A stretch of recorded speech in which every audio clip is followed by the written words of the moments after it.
David Wolfe, 29, raw food promoter. Wild foods are important because they're the original foods that were here long before we showed up, and certainly long before agriculture. Agriculture's only been here about 8,000 years maximum, and for most of the population of the earth, there's been no agricultural food for at least up until about 2,000 years ago. The food that we're designed to eat, the food that has the nutrient density that can really nourish us, is found in wild foods. And we find that wild foods have the most minerals, the most vitamins, the most cofactors, enzymes, and all those other factors that are involved in food, whereas food that's grown agriculturally tends to have a little bit less minerals, tends to have a little bit more sugar, and it's not it doesn't have a strong life force. I like to tell people in my seminars, people coming from more of a spiritual perspective, that agricultural plant food doesn't really have the spirit in it that wild food has. When you eat wild food, you really get strengthened in a unique way, both physically and spiritually. And we see that in wild animals. You could see the difference because they eat wild foods, not only just raw, but wild. Wild-crafted edible foods are foods that will grow wildly out in nature without any tending and without any watering in our area. You'll find that even some of the foods that you eat every day, if you go out and you throw them in your backyard and you compost with them, some of those foods will be able to come up wildly. Tomatoes have a strong propensity to revert back into their wild state and to be able to grow just as they had for thousands upon thousands of years on this earth without any tending by human hands. The foods that are closest to that state are the best for us. Good examples of foods that are in the wild state that are edible are dandelion, malva, sometimes called mallow, lamb's quarters, and there are many, many more. Chicory is a phenomenal food, and nettles, stinging nettles. All those foods have a very strong, very powerful mineral content, especially in the springtime. They tend to have a lot of silica in them, which builds up calcium in our body. Studies that show that wild foods are superior nutritionally to agricultural grown foods are rampant. I mean, they're everywhere. If you just look in the literature at all, you'll find it. You'll find, for example, that nettles have 50 times the iron content of cabbage. And calcium in lamb's quarters is as high as any food on earth. The protein availability of lamb's quarters is incredibly high. And it goes on down the line. It's fairly obvious why that is, because if we grow things behind fence lines, protect it from the bugs, yeast, mold, fungus, worms, and all the other creatures that are out there, then the food tends to get kind of lazy and gets weak, and generationally it'll get weaker and weaker. Whereas food that's in the wild has to go through that process of natural selection, and it maintains a stronger vibration for that reason, and is able to pull more minerals out of that soil. It's able to get more nutrition out of what's there. Yeah, and you can pretty much look at any book on the subject of wild foods. There's a great book, Edible Wild Plants of North America, that has detailed information about the nutritional superiority of wild foods, and there's many more. There are more factors that are involved in wild foods, certainly, that affect the taste, the nutritional density, the way it affects you, than you would find in organic food. Organic food is great, and I have to say that, that organic food is absolutely essential to the future of life on Earth.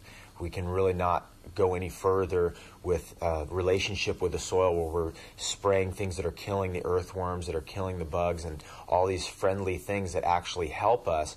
We kind of perceive that these bugs, for like aphids or something, are hurting the plants, when actually they're signaling to us that those plants are weak and are no longer able to push those bugs away. Therefore, we should go to more natural strains, more heirloom strains of foods and plants.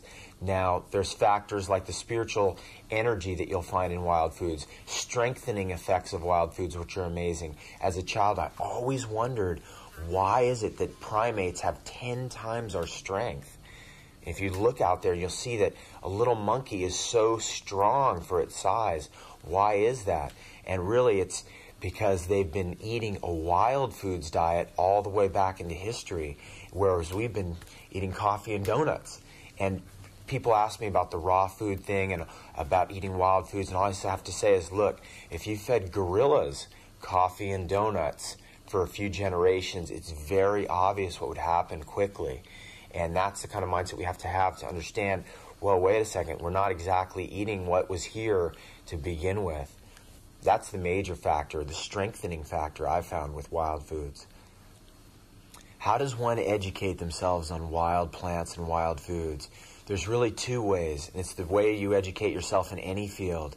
It's books and people. I first started learning about wild edible foods from people, herbalists that I knew in the San Diego area, which is where I live. And just one wild foods walk, I began to learn so much, so I began to go on more and more. And you pick up little bits and pieces of knowledge.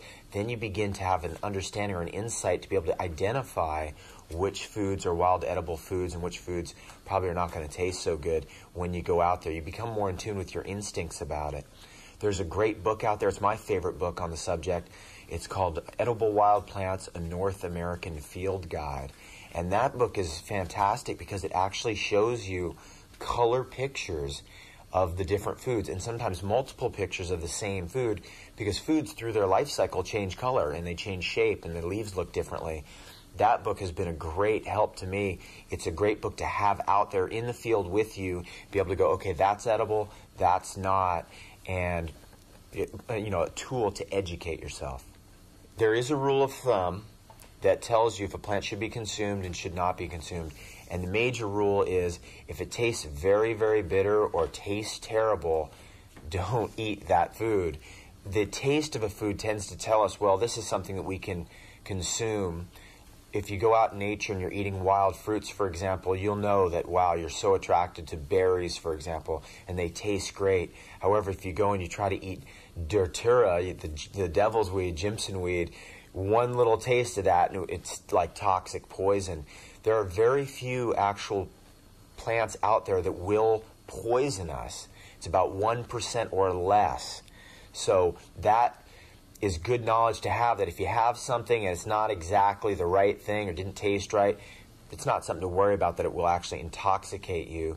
You just have to kind of be aware that, there's a few that are out there that are edible. There's some that are not going to hurt you, but they don't taste very good. And then there's that 1% that is actually toxic.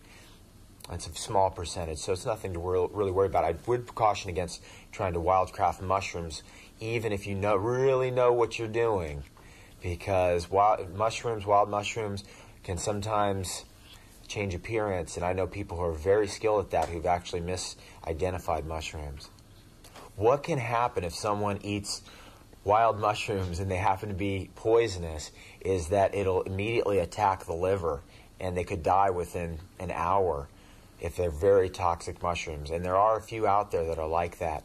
If that did happen, the best antidote you could take is to immediately chew up milk thistle seeds. And that has been shown that if someone took a deadly dose of skullcap mushroom, I'm not sure if that's the right mushroom name. Let me start again.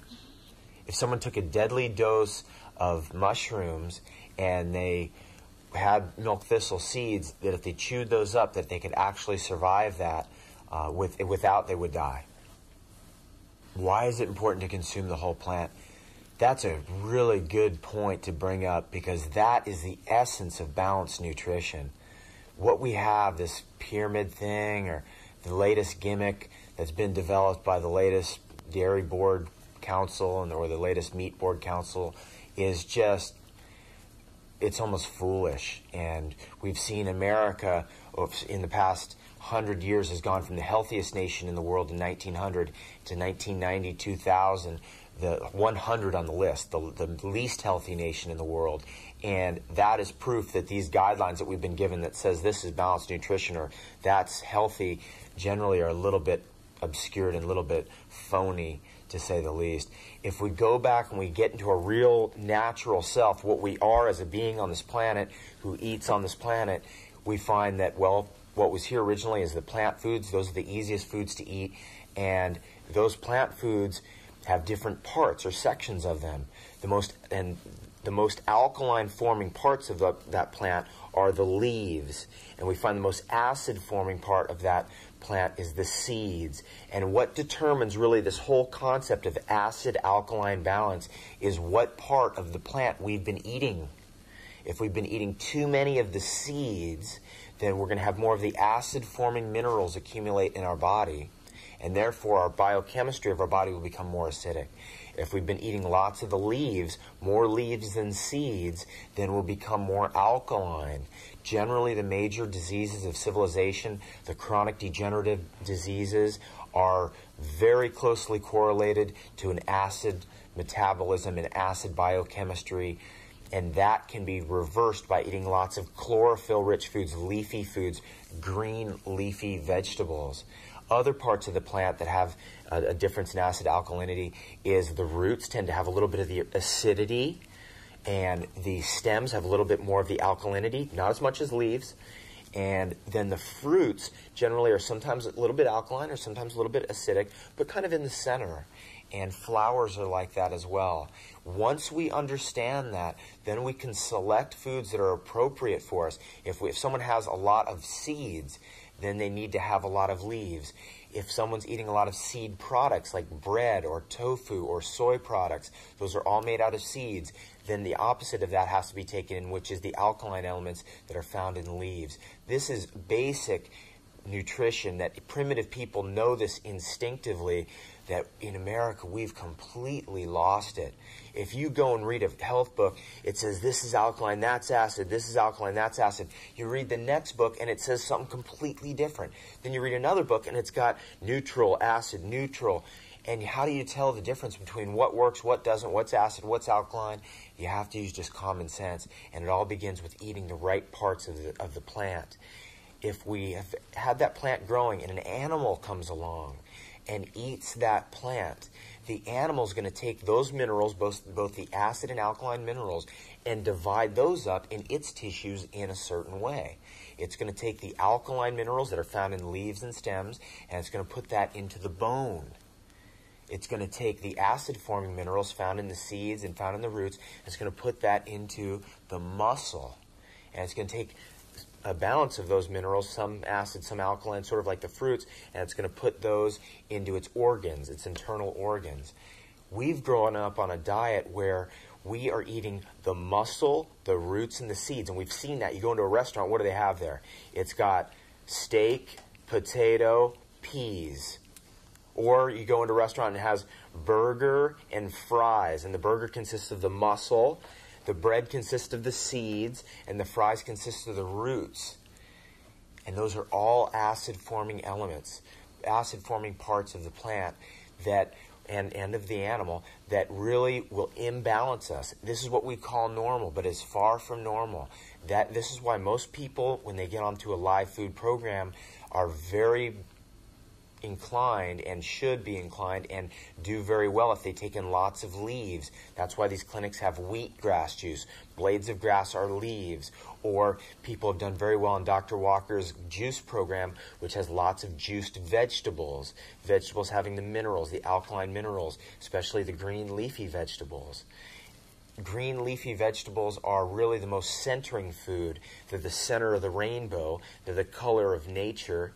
If you look at the rainbow, it's red, orange, yellow, green, blue, indigo, violet. And a lot of people are unbalanced. They're off-center. They don't feel imbalanced with their diet because they haven't centered themselves with the green foods. Dr. Edward Howell's work is really cutting-edge information about enzymes and the importance of enzymes in our diet.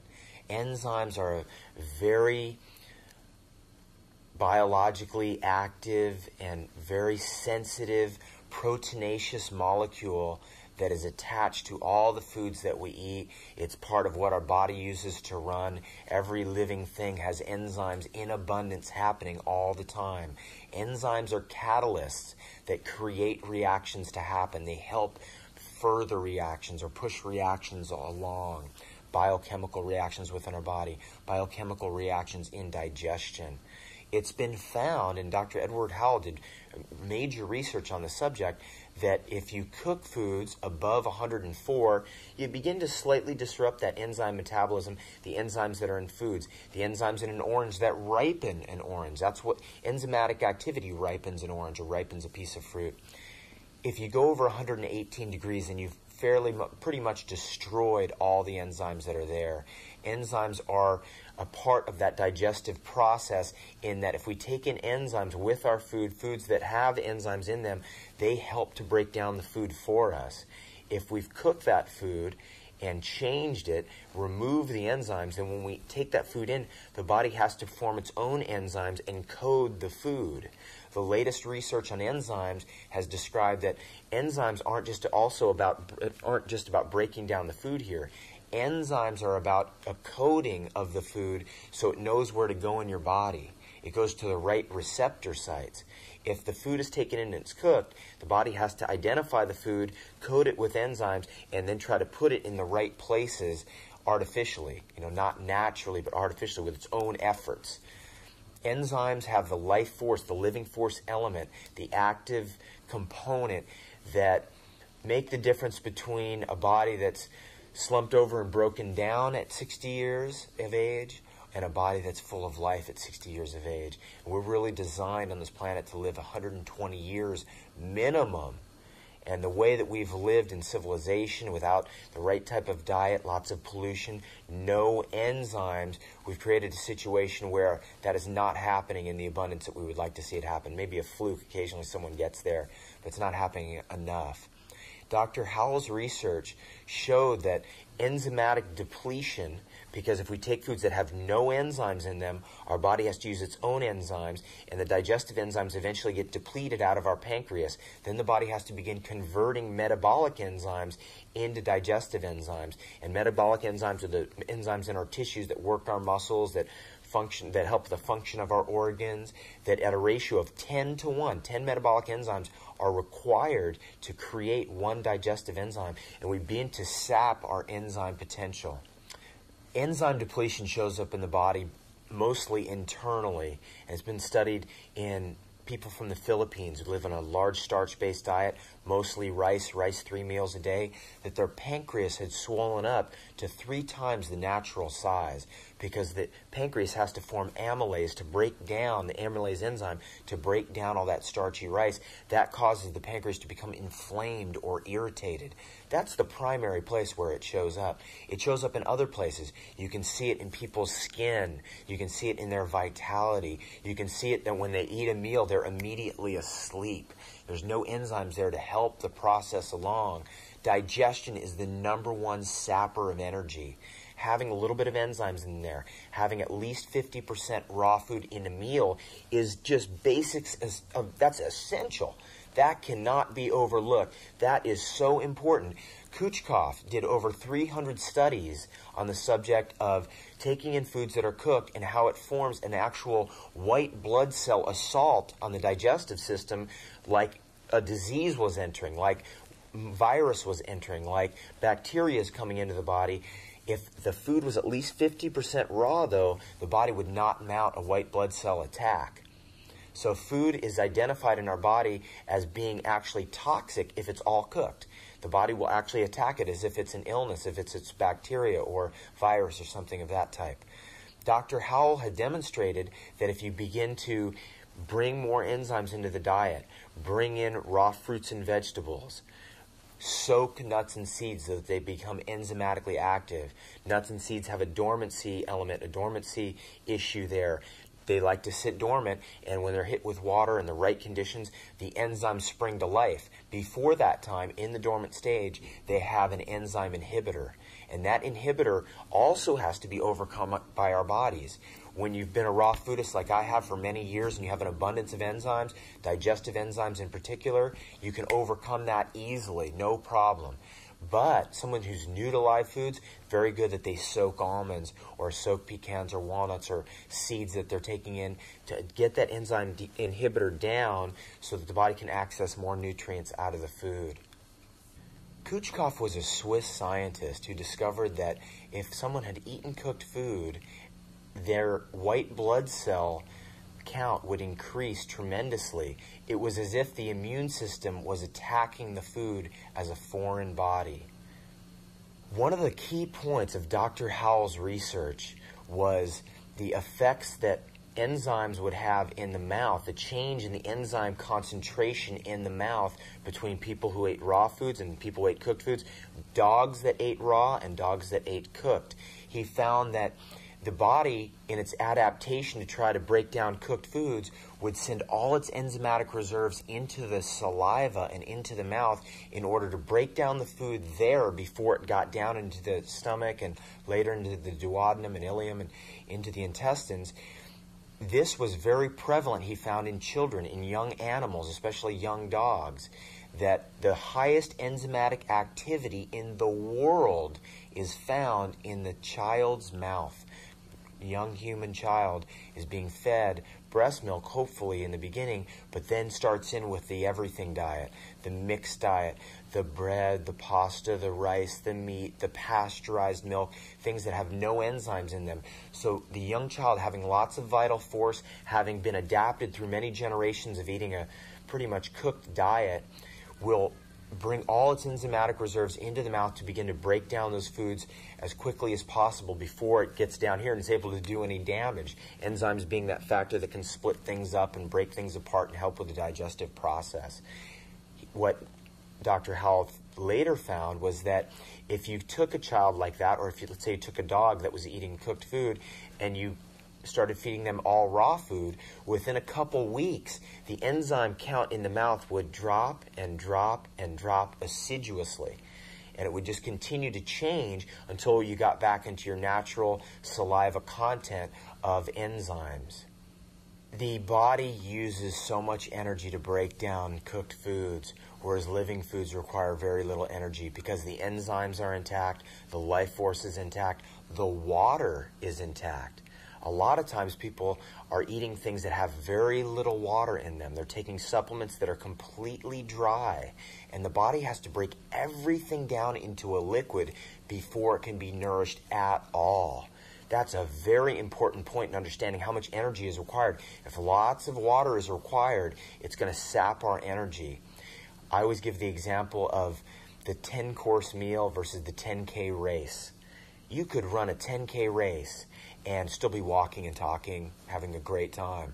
But what happens after a 10-course meal? Sleeping. We're asleep. Because the body cannot stay awake. It has to mount every bit of resources. It has to pool all the blood into the digestive organs to break down all that food. Digestion is by far the #1 energy sapper. The digestion of cooked food requires more energy and incurs more energy waste than any other activity on the planet Earth, both literally, figuratively, and metaphorically. Eating cooked food is very, very intense on our bodies, especially if there's no raw foods there to help balance the process off. I'd like to bring the example of, look, what we are is a flow of energy. And if we're putting things in our body that take tremendous resources of energy to break down, we're stopping up that flow, we're slowing things down. And if we bring in living food, we're still in that flow, we're maintaining that balance, and it becomes very easy to eat something and go out afterwards instead of being tired or drowsy or being in a state of depression or sadness. It's become very clear to me that depression, fatigue, hate, jealousy, envy, those types of emotions are associated with low levels of energy. And emotions of bliss, joy, happiness, exuberance are associated with high levels of energy. And both the energy levels of our body that are low and high are all associated with foods. When we eat foods that are living, have a lot of life force, energy, we start to experience more bliss, more happiness in our life for that reason. The very best piece of advice I can give to someone who's transitioning is to start with vegetable juice.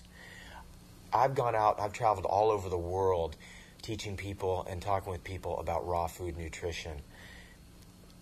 People who've succeeded with this long term, I'd say about 80% of the people I meet, what got them going and what got them moving and what was very helpful in their transition was juicing vegetables. Even if it's something very simple like celery, apple, That's where we start. We start with the basics: celery, apple, cucumber. And we drink that for a while. We try to do that every day. We do as much as possible. We start feeding our kids fresh vegetable juices. We give our kids the opportunity to be their own juice factory, where they create the juice themselves and begin to learn about the raw live enzymes that are in juices, the colloidal minerals that are accessible in juices, the ability of juices to bypass all the digestive apparatus and just soak, literally soak into our tissues is incredible. You don't have to go through any kind of digestive process. You really can have that soak right through the intestinal and stomach wall. So if we have an impaction there, a lot of waste matter there, it doesn't matter. It'll get right in, get into the blood, and start giving us the minerals that we really need.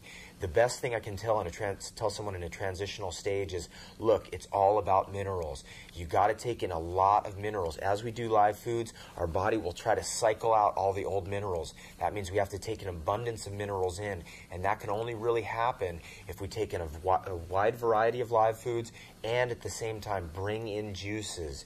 Bring in juices. I couldn't give a better piece of advice than that. Now, there's a great difference between different juicers. If we start out with the very simple juicers you might buy at a fair or at a garage sale or something, those are centrifugal juicers. They've got a blade that's spinning around. The food comes down, hits that blade. The blade shreds the food up, sprays it out. The juice is collected at the bottom and pours out a tray. Now, that juice is going to oxidize the food, meaning that it's not going to last very long. That juice needs to be drank immediately. And also, there's a bit of heat that's happening right at that blade surface, and that can be very quickly heating up that food to a high temperature. This will happen with a centrifugal juicer, a spinning blade juicer. We've seen that there's an Omega juicer that's like that. There is a Juiceman 2 juicer that's like that. Juiceman Junior juicers are like that. Also, the Champion juicer is like that. It has a blade that spins this way, and the food comes down and hits that blade, and the blade chops things up. That can also heat up our food quite radically. I'm not a big believer in juicing vegetables with a Champion juicer.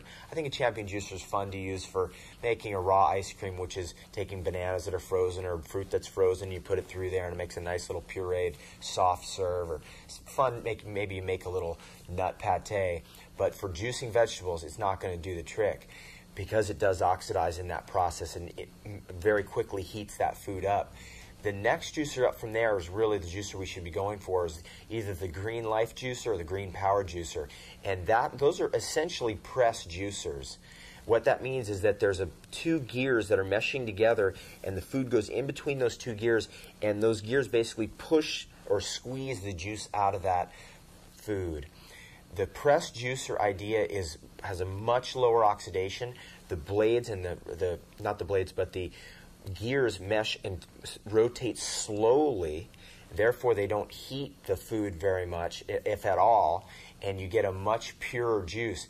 You'll get out of a Champion juicer or Juiceman juicer, you might get 65-70% of the food value of the juice that's within the fiber. Out of a Green Life juicer, you might get over 90%. If you go to beyond the Green Life and the Green Power and you go jump up to a Norwalk juicer, you're going to get 92-93% of the food value. That's a juicer that basically shreds the food, and then it puts it into a bag, and the bag presses the juice out. The big commercial industrial juicers are also excellent, because what's done is the food's chopped up, it's thrown into big bags, they take a hydraulic press and they press that stuff together, and that's what you get out of the bottom is the pure juice without any kind of heating, without any kind of oxidation. And that's why juices that you see in a store that are sealed airtight, that are refrigerated, will last longer because they've been pressed.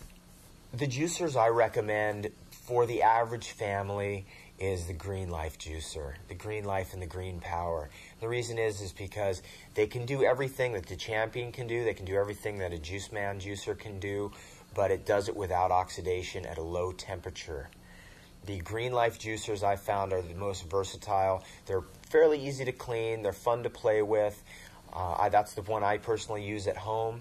So Green Life and Green Power are essentially the same juicer. The Green Power is a little bit bigger of a model. That's more of a family model. The Green Life is more for one or two people, and it's a little bit of a scaled down version. These are high-end juicers. They're going to be in the range of $400, $500 in that range of price. what we need to do is we need to sell our stove and buy a juicer and bring that into the home. This is very important that we bring in a lot of vegetable juice into our body at a slow pace. We start small and we build up bigger because we live in an environment where there's so many acids in the environment, and all these vegetables have those alkaline minerals, and alkalinity neutralizes acid. If we have an acid condition in our body, the alkalinity of vegetables will neutralize the acids. It's just very key in our whole healing process. There are many obstacles in our transition that can be eradicated just by having the right mindset. There are many obstacles in our transition that can be eradicated by doing juices.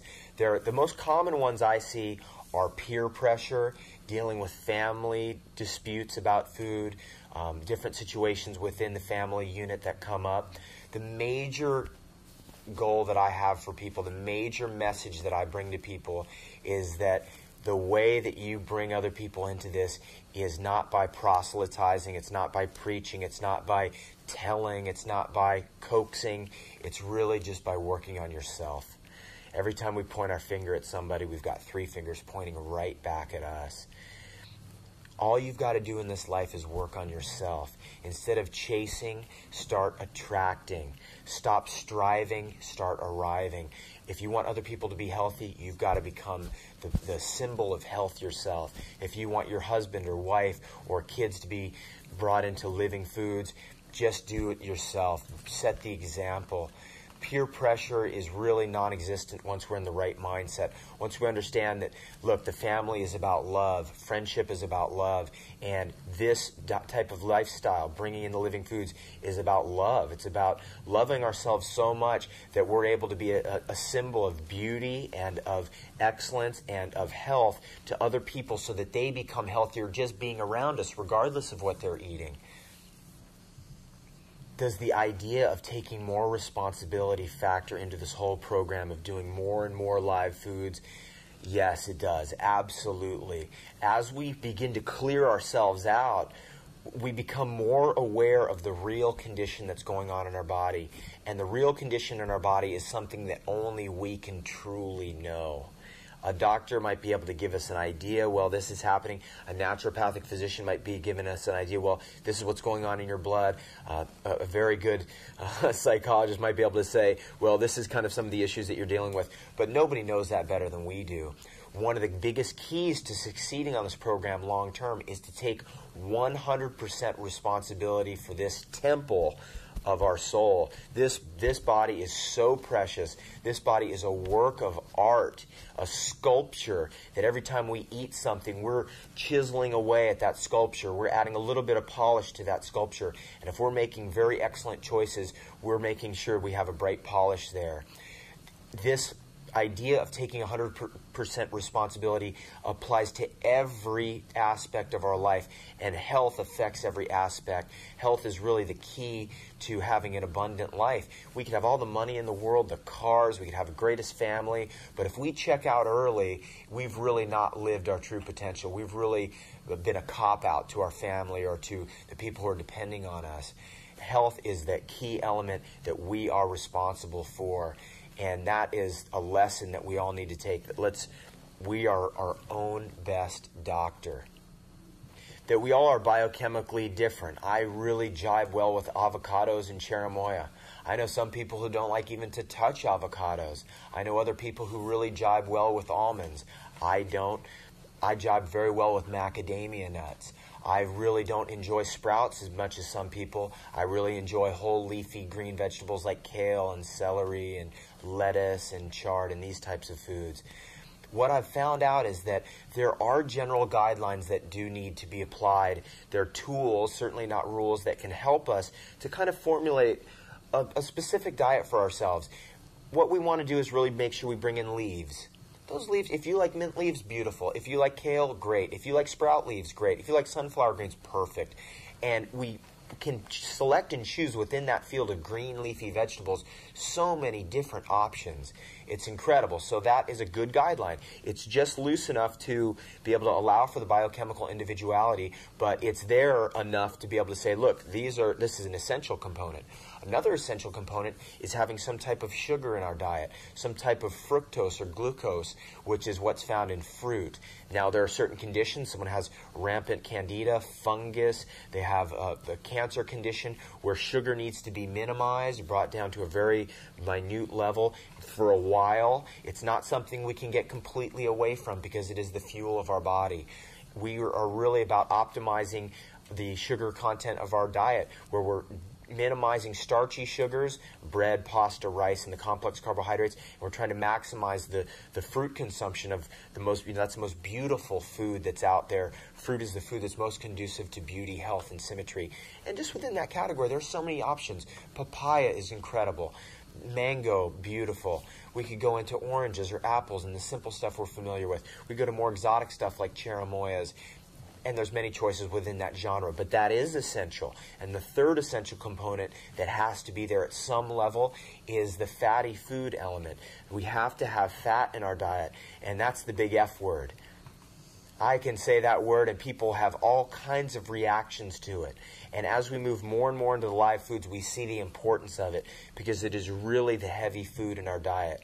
It's the food that has the heavy caloric density that gets us through the day, that can work us, get us to do heavy labor, be able to work all day very hard and have enough energy. That would include foods like avocados. Olives are phenomenal. In terms of mineral content of olives, I really couldn't say enough. That food has a natural salt content, has the highest, it's the highest in magnesium of any fruit. It's got some of the highest levels of calcium of any fruit. It is very high in omega-3, omega-6 fatty acids, and on down the line. There's fruits like durian, which is an exotic Southeast Asia fruit that looks somewhat like a armadillo. There are flax seeds, coconut, young coconut, especially with a soft spoon meat on the inside, very fatty. Nuts are all actual fatty foods, not protein dominant foods. They're mostly fat. So nuts like almonds and pecans and macadamias and pine nuts, and there's many of them. There are other seeds like tahini. These are all the fatty elements. There's many choices in that field, in that zone, but we have to have something in that zone or we'll eventually go out of balance with doing the live food program. It's been found, for example, that 100 out of 100 Americans are essential fatty acid deficient, which means everybody. That's every person except maybe a few raw foodists out there. So a lot of times as we get into the live foods, we gravitate right into the heavier stuff because it is heavier, but at the same time it has that fat content, the raw fat that we need. The reason why all those Americans are essential fatty acid deficient is all the fat they're taking in is all cooked. It's all been torqued and rearranged. And fat that has been thermally changed, thermally altered, heated with fire is very toxic, is actually an oxidant or a free radical creator, whereas raw fat in its natural form, say avocado, is the ultimate antioxidant. A lot of times we look at foods and we go, oh, it has pycnogenol in it, or it has selenium or vitamin C or coenzyme Q10 or whatever it is, and we say those things are antioxidants. That's why they're so powerful. But the real truth is that the ultimate antioxidant, the most common antioxidant, is just fatty things in the raw state. There's an old story, a Buddhist story, of a guy who's walking through the jungle when he stumbles into a tiger. And the tiger roars and he starts running. And the tiger's right on him, about to overcome him. And he's looking over his shoulder and he's running. He's looking over his shoulder. And in looking over his shoulder, he forgot to watch where he was going and he ran off a cliff. And in a last-ditch effort to save his life, he swings around, and out of the cliff is growing a branch, and he grabs the branch. The branch breaks and is just holding on by a thread. And he looks up, and he sees this tiger about 25 feet above, roaring down at him. And he looks down, and he sees 100 feet below jagged rocks. Meanwhile, that thread is slowly unwinding. Out of the branch, he sees a berry growing. He grabs the berry, tosses it into his mouth. The branch breaks and he falls to his doom. The moral of the story is he squeezed every bit of juice out of that last moment. This whole approach, this whole lifestyle is about becoming more alive, squeezing more abundance out of every moment, because we're only here in our moment-to-moment experiences.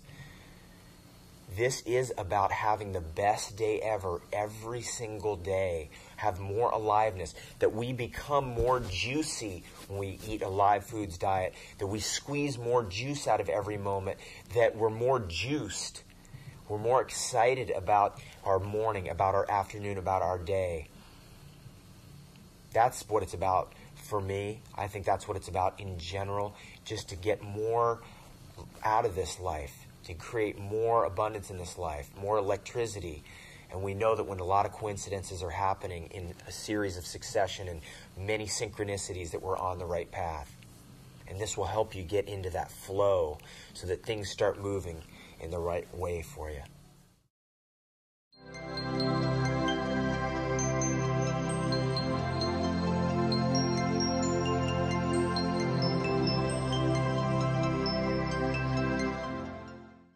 It's very obvious what would happen quickly. And that's the kind of mindset we have to understand, well, wait a second, we're not exactly eating what was here to begin with. That's the major factor, the strengthening factor I've found with wild foods. How does one educate themselves on wild plants and wild foods?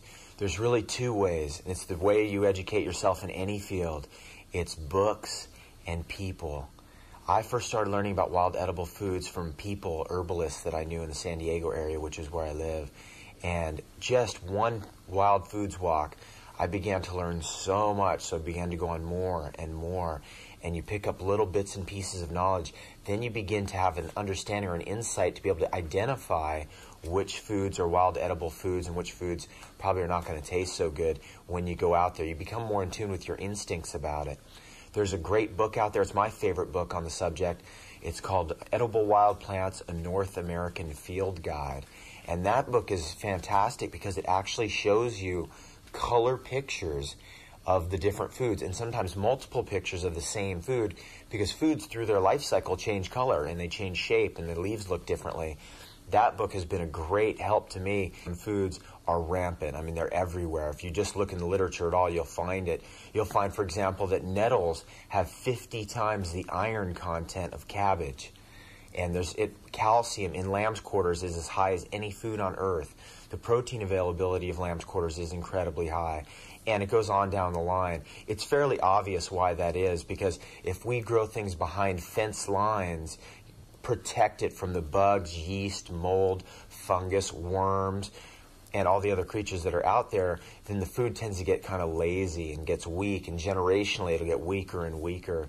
Whereas food that's in the wild has to go through that process of natural selection, and it maintains a stronger vibration for that reason, and is able to pull more minerals out of that soil. It's able to get more nutrition out of what's there. Yeah, and you can pretty much look at any book on the subject of wild foods. There's a great book, Edible Wild Plants of North America, that has detailed information about the nutritional superiority of wild foods, and there's many more. There are more factors that are involved in wild foods, certainly, that affect the taste, the nutritional density, the way it affects you, than you would find in organic food or gas. When you eat wild foods, you really get strengthened in a unique way, both physically and spiritually. And we see that in wild animals. You could see the difference because they eat wild foods, not only just raw, but wild. Wild-crafted edible foods are foods that will grow wildly out in nature without any tending and without any watering in our area. You'll find that even some of the foods that you eat every day, if you go out and you throw them in your backyard and you compost with them, some of those foods will be able to come up wildly. Tomatoes have a strong propensity to revert back into their wild state and to be able to grow just as they had for thousands upon thousands of years on this earth without any tending by human hands. The foods that are closest to that state are the best for us. Good examples of foods that are in the wild state that are edible are dandelion, malva, sometimes called mallow, lamb's quarters, and there are many, many more. Chicory is a phenomenal food, and nettles, stinging nettles. All those foods have a very strong, very powerful mineral content, especially in the springtime. They tend to have a lot of silica in them, which builds up calcium in our body. Studies that show that wild foods are superior nutritionally to agricultural grown. Organic food is great, and I have to say that that food, that organic food, is absolutely essential to the future of life on Earth. We can really not go any further with a relationship with the soil where we're spraying things that are killing the earthworms, that are killing the bugs, and all these friendly things that actually help us. We kind of perceive that these bugs for like aphids or something are hurting the plants, when actually they're signaling to us that those plants are weak and are no longer able to push those bugs away. Therefore, we should go to more natural strains, more heirloom strains of foods and plants. Now, there's factors like the spiritual energy that you'll find in wild foods, strengthening effects of wild foods, which are amazing. As a child, I always wondered, why is it that primates have 10 times our strength? If you look out there, you'll see that a little monkey is so strong for its size. Why is that? And really, it's because they've been eating a wild foods diet all the way back into history, whereas we've been eating coffee and donuts. And people ask me about the raw food thing and about eating wild foods, and all I have to say is, look, if you fed gorillas coffee and donuts for a few generations,